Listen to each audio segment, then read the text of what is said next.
हर हर महादेव। स्वागत है सभी सनातनी भक्तों का श्री शिव महापुराण की कथा में। तो आज हम शुरू करते हैं अध्याय 10 विद्येश्वर संहिता, जिसका सार है 5 कृत्यों का प्रतिपादन, प्रणव एवं पंचाक्षर मंत्र की महत्ता, ब्रह्मा विष्णु द्वारा भगवान शिव की स्तुति तथा उनका अंतर्धान। ब्रह्मा और विष्णु ने पूछा, प्रभु सृष्टि आदि 5 कृत्यों के लक्षण क्या हैं, यह हम दोनों को बताइए। भगवान शिव बोले, मेरे कर्तव्य को समझना अत्यंत गहन है, तथापि मैं कृपा पूर्वक तुम्हें उनके विषय में बता रहा हूँ। ब्रह्मा और अच्युत सृष्टि, पालन, संहार, तिरोभाव और अनुग्रह, ये 5 ही मेरे जगत संबंधी कार्य हैं जो नित्य सिद्ध हैं। संसार की रचना का जो आरंभ है उसी को सर्ग या सृष्टि कहते हैं। मुझसे पालित होकर सृष्टि का सुस्थिर रूप से रहना ही उसकी स्थिति है, उसका विनाश ही संहार है। प्राणों के उत्क्रमण को तिरोभाव कहते हैं। इन सब से छुटकारा मिल जाना ही मेरा अनुग्रह है। इस प्रकार मेरे 5 कृत्य हैं। सृष्टि आदि जो 4 कृत्य है वे संसार का विस्तार करने वाले हैं। 5वां कृत्य अनुग्रह मोक्ष का हेतु है, वह सदा मुझ में ही अचल भाव से स्थिर रहता है। मेरे भक्तजन इन 5 कृत्यों को 5 भूतों में देखते हैं। सृष्टि भूतल में, स्थिति जल में, संहार अग्नि में, तिरोभाव वायु में और अनुग्रह आकाश में स्थित है। पृथ्वी से सबकी सृष्टि होती है, जल से सबकी वृद्धि एवं जीवन रक्षा होती है, आग सबको जला देती है, वायु सबको एक स्थान से दूसरे स्थान को ले जाती है और आकाश सबको अनुग्रहित करता है। विद्वान पुरुषों को यह विषय इसी रूप में जानना चाहिए। इन 5 कृत्यों का भार वहन करने के लिए ही मेरे 5 मुख हैं।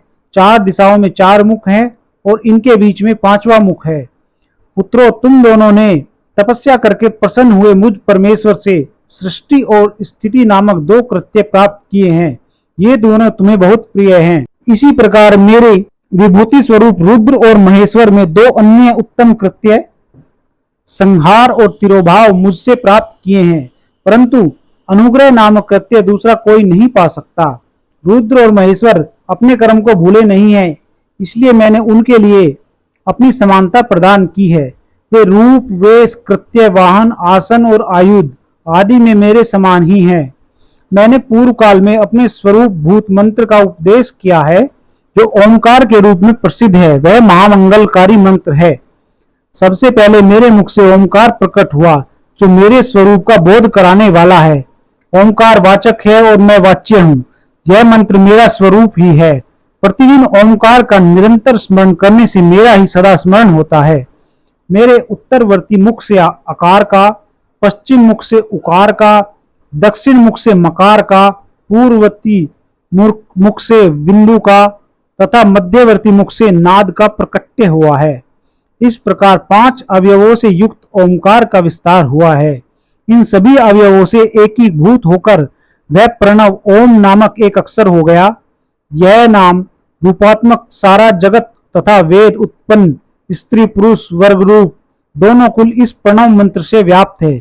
यह मंत्र शिव और शक्ति दोनों का बोधक है। इसी से पंचाक्षर मंत्र की उत्पत्ति हुई है, जो मेरे सकल रूप का बोधक है। वह आकार आदि क्रम से और मकरादि क्रमशः प्रकाश में आया है। ओम नमः शिवाय, यह पंचाक्षर मंत्र है। इस पंचाक्षर मंत्र से मात्र का वर्ण प्रकट हुए हैं, जो 5 भेद वाले हैं। उसी से शिरोमंत्र सहित त्रिपदा गायत्री का प्राकट्य हुआ है। उस गायत्री से संपूर्ण वेद प्रकट हुए हैं और इन वेदों से करोड़ों मंत्र निकले हैं। उन मंत्रों से भिन्न भिन्न कार्यों की सिद्धि होती है, परंतु इस प्रणव एवं पंचाक्षर से संपूर्ण मनोरथों की सिद्धि होती है। इस मंत्र समुदाय से भोग और मोक्ष दोनों सिद्ध होते हैं। मेरे सकल स्वरूप से संबंध रखने वाले सभी मंत्र राज साक्षात भोग प्रदान करने वाले और शुभ कारक हैं, अर्थात मोक्षप्रद हैं। नंदिकेश्वर कहते हैं, तदनंतर जगदम्बा पार्वती के साथ बैठे हुए गुरुवर महादेव जी ने उत्तराभिमुख बैठे हुए ब्रह्मा और विष्णु को पर्दा करने वाले वस्त्र से आच्छादित करके उनके मस्तक पर अपना कर कमल रखकर धीरे धीरे उच्चारण करके उन्हें उत्तम मंत्र का उपदेश दिया। मंत्र तंत्र में बताई हुई विधि के पालन पूर्वक 3 बार मंत्र का उच्चारण करके भगवान शिव ने उन दोनों शिष्यों को मंत्र की दीक्षा दी। फिर उन शिष्यों ने गुरु दक्षिणा के रूप में अपने आप को ही समर्पित कर दिया। वो दोनों हाथ जोड़कर उनके समीप खड़े हो उन देवेश्वर जगत गुरु का स्तवन किया। ब्रह्मा और विष्णु बोले, प्रभु आप निष्कल रूप है, आपको नमस्कार है। आप निष्कल तेज से प्रकाशित होते हैं, आपको नमस्कार है। आप सबके स्वामी हैं, आप सर्वात्मा को नमस्कार है। अथवा सकल स्वरूप आप महेश्वर को नमस्कार है। आप प्रणव के वाच्यार्थ हैं, आपको नमस्कार है। आप प्रणव लिंग वाले हैं, आपको नमस्कार है। सृष्टि पालन संहार तिरोभाव और अनुग्रह करने वाले आपको नमस्कार है। आपके 5 मुख है, आप परमेश्वर को नमस्कार है। पंच ब्रह्म स्वरूप 5 कृत्य वाले आपको नमस्कार है। आप सबके आत्मा हैं, ब्रह्म हैं, आपके गुण और शक्तियां अनंत हैं, आपको नमस्कार है। आपके सकल और निष्कल 2 रूप है, आप सदगुरु एवं शंभु है, आपको नमस्कार है। इन पद्यों द्वारा अपने गुरु महेश्वर की स्तुति करके ब्रह्मा और विष्णु ने उनके चरणों में प्रणाम किया। महेश्वर बोले, आर्द्रा नक्षत्र से युक्त चतुर्दशी का प्रणव का जप किया जाए तो यह अक्षय फल देने वाला होता है। सूर्य की संक्रांति से युक्त महाआद्रा नक्षत्र में एक बार किया हुआ प्रणव जप कोटि गुने जप का फल देता है। मृगशिरा नक्षत्र का अंतिम भाग तथा पुनर्वसु का आदि भाग पूजा होम तर्पण आदि के लिए सदा आद्रा के समान ही होता है। यह जानना चाहिए, मेरा या मेरे लिंग का दर्शन प्रभात काल में ही प्रातः और संगव अर्थात मध्याह्न के पूर्व काल में करना चाहिए। मेरे दर्शन पूजन के लिए चतुर्दशी तिथि निशित व्यापिनी अथवा प्रदोष व्यापिनी ही लेनी चाहिए, क्योंकि परिवर्तनी तिथि से संयुक्त चतुर्दशी की ही प्रशंसा की जाती है।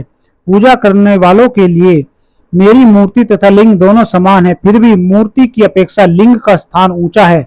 इसलिए मुमुक्षु पुरुषों को चाहिए कि वे मूर्ति से भी श्रेष्ठ समझकर लिंग का ही पूजन करें। लिंग का ओंकार मंत्र से और वेद का पंचाक्षर मंत्र से पूजन करना चाहिए।